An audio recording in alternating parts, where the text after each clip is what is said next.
Hi, I'm Mara Webster with In Creative Company, and thank you so much for tuning into one of our talks today. I'm so thrilled today to be joined by the team behind the movie The Power. We have writer-director Corinna Faith and Rose Williams, who's the lead in the film. And Corinna, I wanted to start by asking you a lot about the setting, because beyond the fact that you've set it in this time period where there were these blackouts, and so much of the film has the ability to really play on our imagination through darkness, there's also the larger political backdrop of what that means within the film. So I was really fascinated in how you took this central character story, but also used the political backdrop and socioeconomic situations within the background of the film to really add and heighten to the anxiety and the tension that you're building. Yeah, I wanted to tell a ghost story set in that time because I was actually very impacted by all the stories of institutional abuse that were breaking at the time I was starting to write the project. And most of those were situations that were being uncovered from the 1970s that had been silenced for so long. So that's really why I focused in on that period initially. But once you start looking around at that time, it was just so stark how the sexual politics and the class politics of the time were so extreme at a point in time that doesn't actually feel that far away. So it was just a very intriguing environment to work in to write the story. But every time I found something, it also felt still connective to today, just a more heightened version, but still very relevant to where we are now in some ways. Yeah. And then Rose, there's so much complexity to your character. And even in those very early scenes, before we know the full details of her backstory, there's a lot of trauma and a lot of a sense of isolation and mistrust of others that come through in her. So before that's delivered within the script, how did you start to really use that in a lot of the scenes and the way that she interacts with new people in her world and the way that she's trying to figure them out and not really giving too much of herself over to them yet until she knows more? Yeah, I think for me, like I kind of felt and I kind of realized this after the fact, like Val is a combined embodiment of like what a heightened version of the result of abuse and being at the brink of addressing it kind of looks and feels like. And with the character, I think a lot of that came with physicality. Like me and Corinna had a few rehearsals before we got going, and it was important to really differentiate between like my walk, and I worked quite a lot on my voice. I wanted to make sure that like physically there was this sense of tension, like she was at the brink of something. So tension was really important, and it's important in the story too. But also just reading about the time, reading about stories such as Corinna just mentioned, putting myself in the shoes of a person that grew up in that environment in an impoverished part of the East End. Like the poverty line was so low. There was an article that a lot of us took reference pictures from when we were doing our mood boards. I think there was a picture that Holly Smart, our costume designer, and Corinna and I had pulled of these children in a bedsit, and it just shows how stark and how dark it was for some kids at that time. So yeah, thinking about real people really is how I tried to get there, and with the help of Corinna. I think there's something that Rose was doing because the class divide was so stark at the time. There's a kind of almost apologetic air to Val's presence at the beginning of the story. It's like she can't really even take up any space, let alone articulate what she's really thinking. And that's something you worked on really carefully, I think, Rose. Exactly, like the sense of worth, like not like feeling, apologizing for existing, really, and what that would look and feel like to be in that state at all time. Like, and simultaneously wanting to prove herself, like the pride and willingness to do well and to help. Like she wants to work with kids, she wants to help the child that she is, like which is her really wanting to address her pain from her childhood. But that kind of combination of like a willingness to like be seen and do well, but also wanting to disappear into the floor at the same time. And the two of you use that in a really interesting way in terms of blocking. So it's even things like when the matron comes into the room and it's almost as if Rose, like you're standing to attention and physically moving back to give her the space to take over the moment that she's present. And so I was interested in how the two of you really worked together and used a lot of the physical blocking with scenes as silent cues to that as well. Well, that I think came from some reality as well, in that both Rose and I read a nurse's diary from the time, and one thing that really struck me was the way she described the hierarchy in the hospital, and it really isn't an exaggeration as we have it. There's a scene in our film where nurses part so that a matron and the chief can walk through in a kind of military fashion and stop speaking, and that was just taken from the everyday reality of this diary that she wrote. So the hierarchy was so intense, and a kind of junior nurse was right at the bottom of the pecking order. So I think from my part, I wanted all those encounters to just feel quite confrontational and just to express that feeling. And Corinna, I'm really interested in the way that you build a certain mood before the supernatural even comes in, because there's a lot of hues of light blues and greens, and you have the blue of the costumes of the nurses that really matches the shade of what's on the walls. And they're very calming tones that give this false sense of security early on. And so I was really interested in how you used color to tell such a story and to set this false sense of security before you shift everything on us. Yeah, the colour was a massive part of the process for me, and Francesca Mazzariel and Laura Bellingham, the DP. It was because I wanted to create a very kind of tight, claustrophobic atmosphere. So I already knew that I wanted a very restricted palette, and that certain zones of the hospital would have different colours that would kind of relate to the type of thing that was going to happen there. And like you say, the daytime blue is a less troubling color in a way. They're all colors that are actually from real 70s paint palettes, so that was fun. But also it was kind of about making a virtue of our very low budget, because there wasn't a huge amount that we could do to the space, and we couldn't afford a lot of incredibly accurate props, and we had a kind of sparse selection that were appropriate. But one thing we could do was control the colors of the interiors, and we could paint things. So that just became a really big feature of the whole process. And Rose, with your costumes, you're really wearing mostly the same outfit throughout, but there's about, 10 different versions of what it is. And there's a real rigidity to the fabric at the beginning and pristineness. And then obviously by the end, the fabric's literally filled with anxiety and sweat from everything that your character's been through. So how did that kind of almost demolition of what your character's costume was really help in finding the different mental states throughout your performance?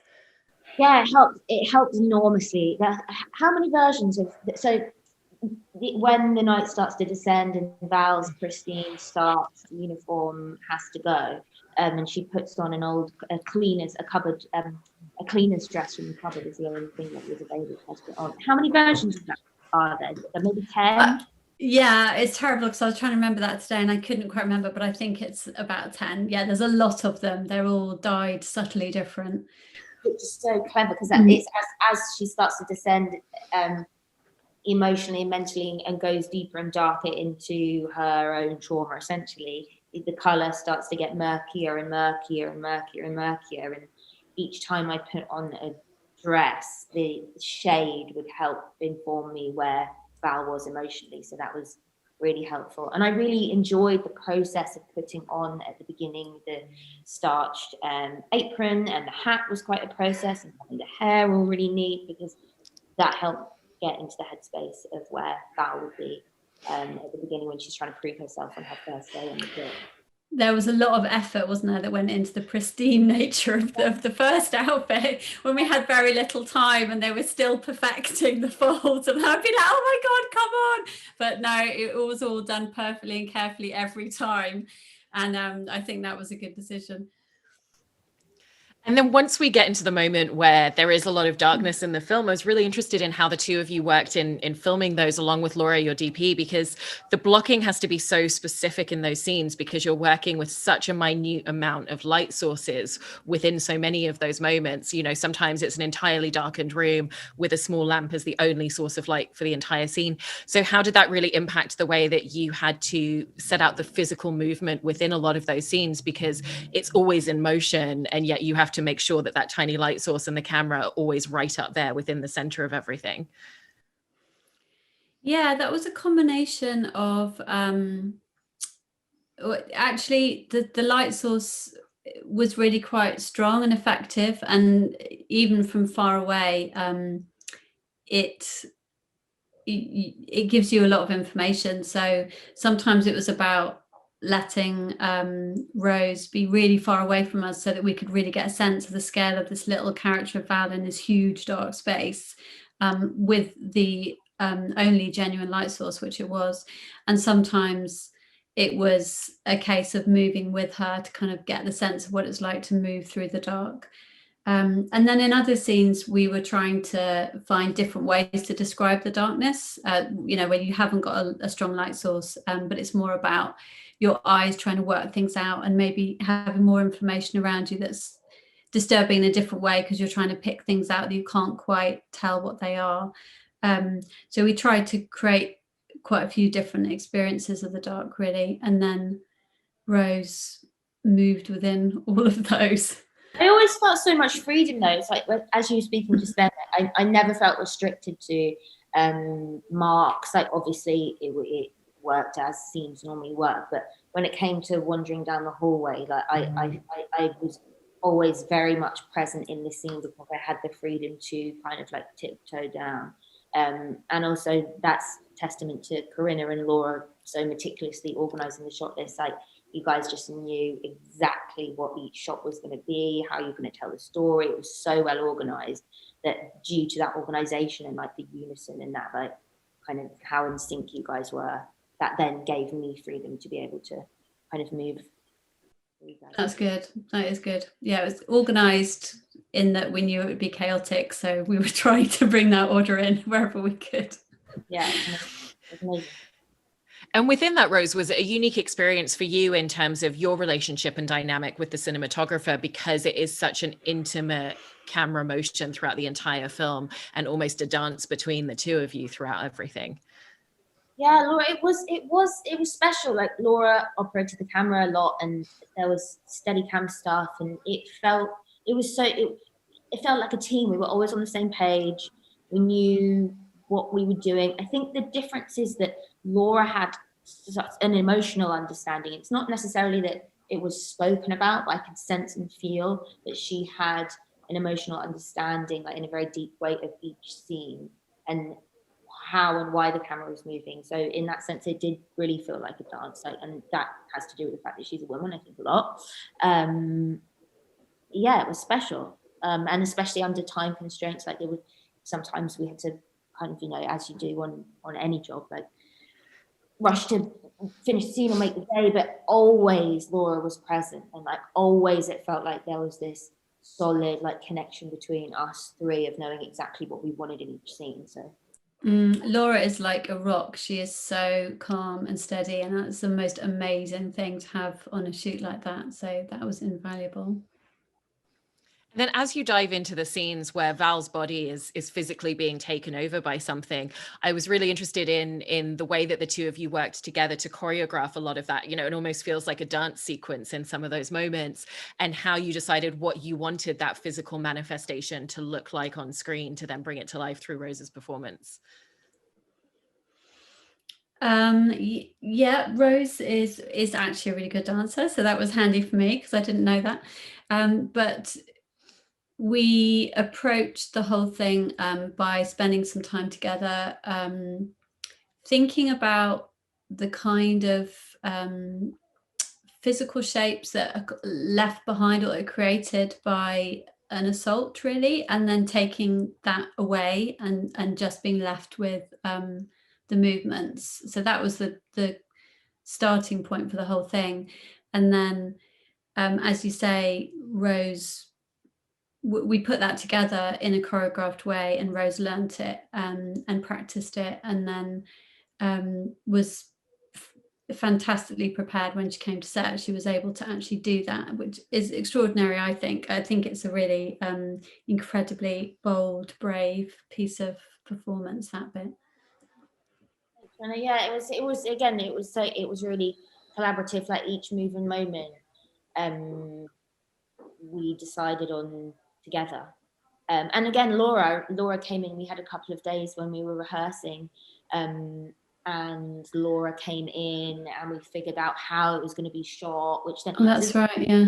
Knowing that, I knew, yeah, how far I could throw my body, and it kind of already like prepped that.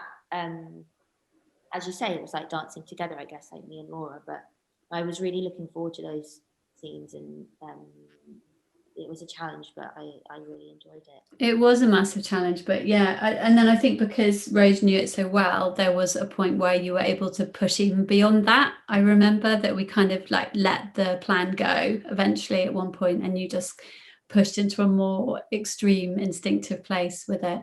And actually we used a lot of that material. And Rose, you were also doing a lot of your own stunt work within the film. And so from both of your perspectives, how did that really shift where you were able to take a lot of those scenes, because you're able to bring the camera right up into the middle of it, you're able to have it on your face, and you're really able to make those scenes such a central focus on character instead of having to worry about tricking the audience with any stunt doubles? Yeah, I think, yeah, I don't know. It's hard. I don't know what to say to that. Like, I think I wouldn't have wanted it any other way. Like, even though in some cases, like it was a physical push and a challenge, like that, it wouldn't. Yeah, I wanted to do it basically. What do you think, Corinna? Yeah, I think that from the outside, Rose just really wanted to run with this whole role and make it her own and take ownership, and I really wanted her to do that as well. So that included many elements, and it was pretty physically grueling, some of it, wasn't it? But you really did push yourself, and I think we got moments that we wouldn't have got if we tried to cheat it in any other way. And then, Corinna, I wanted to talk about the male characters within the film and the way that you create such a gradual buildup of the types of things and behaviors that we see manifesting. You know, it begins with the way that someone addresses Val, and then there's the guy in the elevator that touches her. And so even before it becomes that supernatural element, you're also really addressing, you know, these patriarchal elements as they exist in everyday society, particularly at that time. So when you were writing the script, how did you think about the way that you really wanted that to be a slow build? And even with the characters that seem really quite genteel on the surface, that eventually we see a completely different underside to them as well. I was thinking about in the real versions, the real horrors of these settings where these things have really happened, how many people are complicit in subtle ways, whether that's just kind of sensing something and choosing not to follow it up, or fully knowing and not doing anything. But it kind of takes a whole range and a lot of people for these things to go unchallenged, really. So all my characters, male and female, were somehow complicit to greater or lesser degrees. But that's really where the idea for each of them came. And I was interested in everyday sexual misdemeanors for women as well, right? You know, going from the kind of small, maybe unremarkable things, and then the story contains some much more extreme versions. But I think it's a kind of drip I was interested in as well. Yeah. And then Rose, how did you take a lot of those, you know, kind of like everyday misdemeanor elements, but really channel them into how that would affect Val, given her history and her trauma that she's already carrying with her? Yeah, I think for Val, the fact that it's her first day and she wants to make a good impression makes those moments kind of heightened. Like, I've been having a lot of conversations, particularly across the past month, interestingly with men, like men are starting to want to talk about it. about just those kinds of misdemeanors, like being touched on the tube or in the street, or being catcalled or being followed, and like these small drips that I think all of us have experienced over and over, and a lot of the time don't even acknowledge because it's so like quote unquote normal. So I think for Val, she is used to it. However, it's her first day on the job, and she'd really rather not have to deal with it. Like, she's only got a certain amount of energy, and it's trying to impress matron, and it's trying to stay in the hospital. So her reactions are kind of like bigger than they would be on the average day. But I think she's a person that, a young woman that is, recoils at letchiness, like as all of us do internally, I think. And Corinna, you were talking about the female characters as well. And one of them that really stands out is the character of Babs, because she does have that history with Val as well, which allows you to take that dynamic between the two of them to a different space, where it's not just an iciness that she's giving forth. There's like a real kind of vitriolic element beneath the surface of a lot of what she's saying. So when you were constructing that character, how did you really use that history between the two of them to build so much subtext into a lot of her dialogue, and particularly in the performance as well in the film? Well, for me, Babs is a favourite character in lots of ways, because I think there's something quite true about her, if I can say that about my own writing. But she is really a mouthpiece for all the oppression that's already taken place on the character of Val. And that's because she's a really powerless character herself. And that's what I mean about the mechanics of those kind of places and these kind of systems. That's how they work. So she is actually quite a vulnerable character who has as little power as Val in many ways, but she wields it in a way that I think lots of people do, kind of against somebody who seems even less powerful than her. So all her dialogue is about that, and all her encounters with with Val are about that. But I think hopefully you can kind of detect a vulnerability about her as well. Yeah, absolutely. And Rose, one of the things that you do with your character, like you were mentioning how with her first day, there's a lot of acquiescing to other people, wanting to make a certain impression and projecting that side of her. And there's a real kind of gentleness and warmth to her. But at the same time, we also see real grit, determination, and strength within her throughout the entire film. So how did you want to concoct those two different dynamics of her, but make sure that both of them were always present whenever the other side was the more dominant aspect of her personality that we're seeing on screen? Yeah, I think a lot of that has to do with the combination of when the character of Gail starts to move into her system. Like when I was kind of thinking about it before, when I was reading the scripts, I really saw them as two characters that I had to kind of get in the headspace of, and how Gail allows for Val to tap into a rage that she didn't know that she had, and then within that rage, there's that strength. Beyond the rage, there's the strength, and it's really the support from the other characters. There's a strength and a wisdom in Saba. There's a dignity to matron, and I think just I kind of basically bouncing off the other characters that I'm with, and with the help of Gail, so a kind of combined effort is, I think that's how. The triangle of the three girls, of the character of Saba, and who we later understand to be a character, the ghost, is the important fabric of the whole thing, really. And Val, as Rose says, being led into a different place. So I think the character of Val in the institution as it is, she can't ever win. There is no way through. However well she behaves, however amazing she is at her job, she's never going to beat that system. She's always going to be what they tell her she is. And it isn't until they help her kind of step outside of that and into a different place that she can make some progress.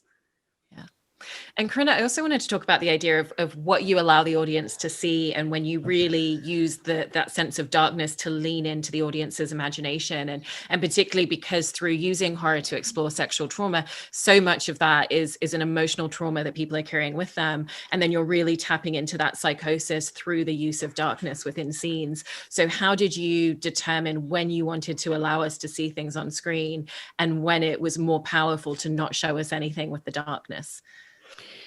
That was an interesting push and pull in the edit. My sense and my instinct, I think for all of us actually, producers and all the creatives, was that we wanted to hold that back as long as possible. I mean, my personal taste is I just love the suspense and the build up and the ride of that more than any other part of a scary film anyway. But yeah, we wanted to leave space for people to wonder how much of this was what Val was emitting into the space and carrying with her, and how much of it was happening to her. So it was quite important in the end, we found through the edit, to hold it back as late as we could to allow for that.